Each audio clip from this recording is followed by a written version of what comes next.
Eddie and the car. The stupidest thing I have ever done happened in France. We were going to have a picnic, so we were driving along the road in our little yellow Renault. Have you ever seen a Renault? It's like a square tin box. If you lean on it, the walls are so thin, your hand goes straight through the side of the car. We were off to have a picnic.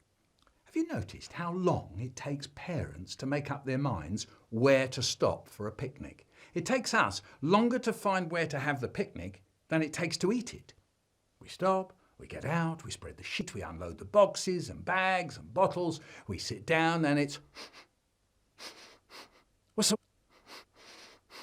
What's that? What on earth could smell like that? A dead dog? Okay, everyone, back in the car, drive on. We stop, we get out, we spread the sheet, we unload the boxes and bags and bottles, we sit down and it's...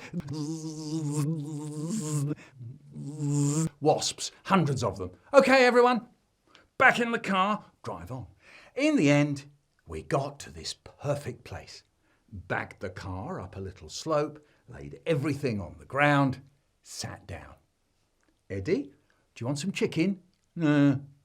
Eddie, do you want some crisps? I want some crisps. A drink? Nah. Right, well, you toddle off and leave us to eat in peace. So Eddie, who was 3 years old at the time, walked off to the car and got into the back seat.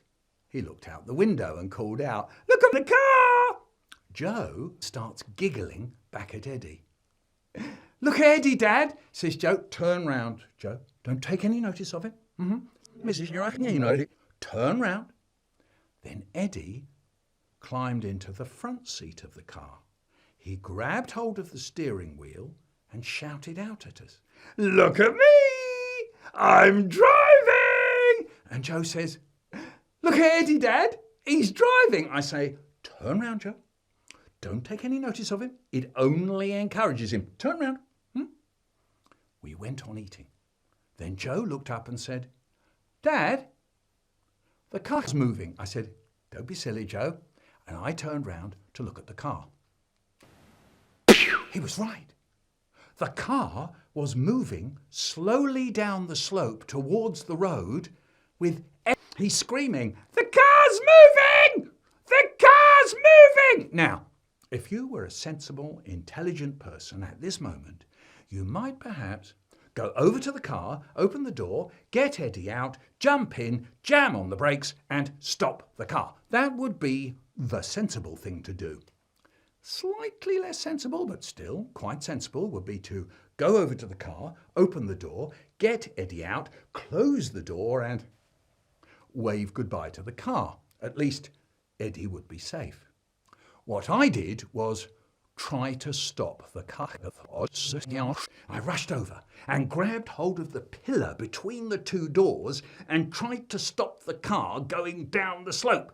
Eddie was screaming out the window, "The car's moving!" And I'm grunting back at him, "I know it's moving." All the time the car is moving down the slope and I'm hanging on. So Joe is calling out, "Dad, look at the peaches! The peaches are flying off the roof of the car!" And I'm saying, "Never mind the peaches." And Eddie is shouting,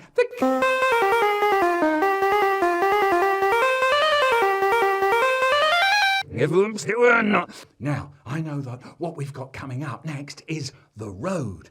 So I think it'll be flatter there. The car will slow down. I'll be able to stop the car. We get to the road. The car doesn't slow down. I am not able to stop the car. "Dad, look at the peaches!" "Never mind the peaches." We are now heading for a 12-foot ditch. The car nosedives down the ditch with me still hanging on. It bounces once, twice on its nose and lands up stuck headfirst in a hedge with its wheels spinning in midair. I opened the door, grabbed hold of Eddie, got him out, and he jumped into his mother's arms and bit her. He sunk his teeth right into her arm. He's walking around saying, "Look at the peaches! Yeah, look at the peaches!" Eddie is okay. Now to get the car out of the hedge. Get in, start up, into reverse, and nothing. The little yellow Renault has front-wheel drive. The front wheels are turning over and over and over in mid-air, and nothing else is moving. What to do? I got out the car and looked around. There's no one anywhere. We're in the middle of the French countryside. We're stuck in a hedge miles from home. Then I looked again. And up the road, I could see in a field someone's backside. A man was bending down, digging potatoes. So I ran up the road and I spoke to him.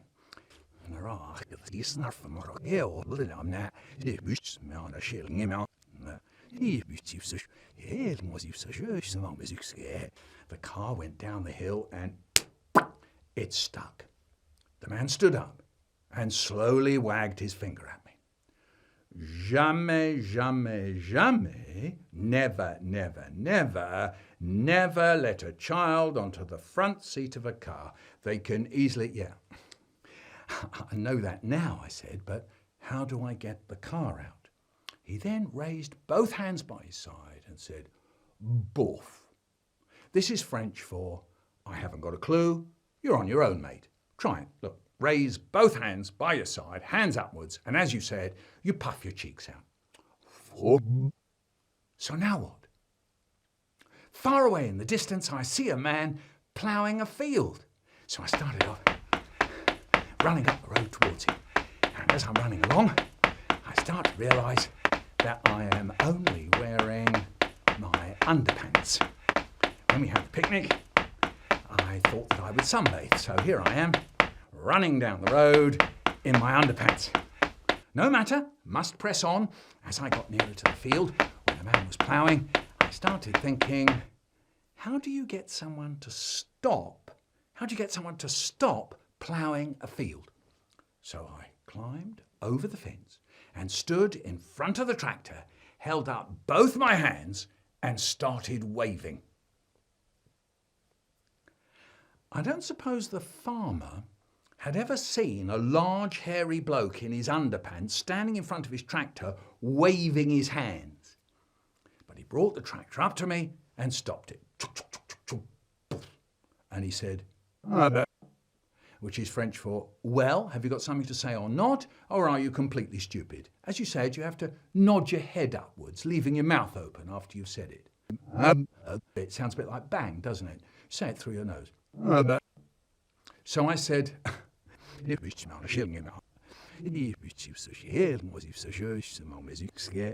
and my little boy got on the front seat of the car, and the car went down the hill, and it stuck.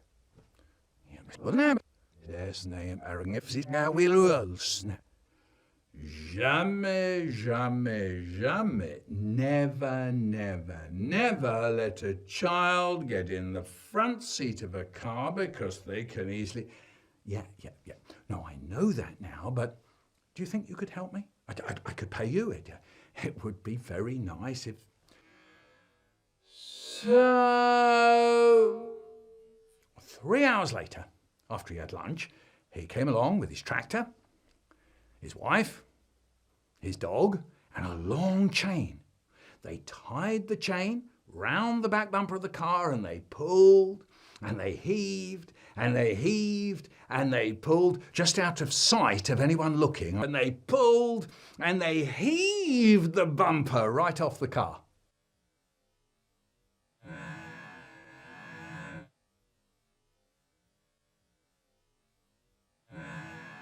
Thanks. Well, in the end, they got the little yellow Renault 4 out of the bush and out of the ditch, and after we had kicked it a few times, it worked. It was a little bit difficult going round corners, but it worked. We've got a photo of the little yellow Renault 4 stuck in the ditch in our photo album. It's great. The stupidest thing I've ever done.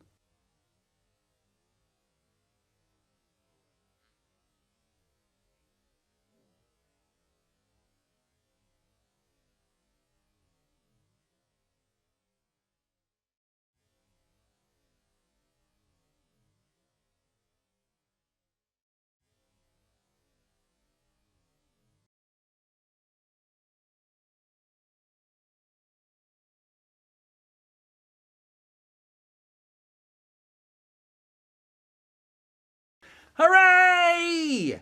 I got 85 subscribers, and the house smelt as lamps I had zubbers.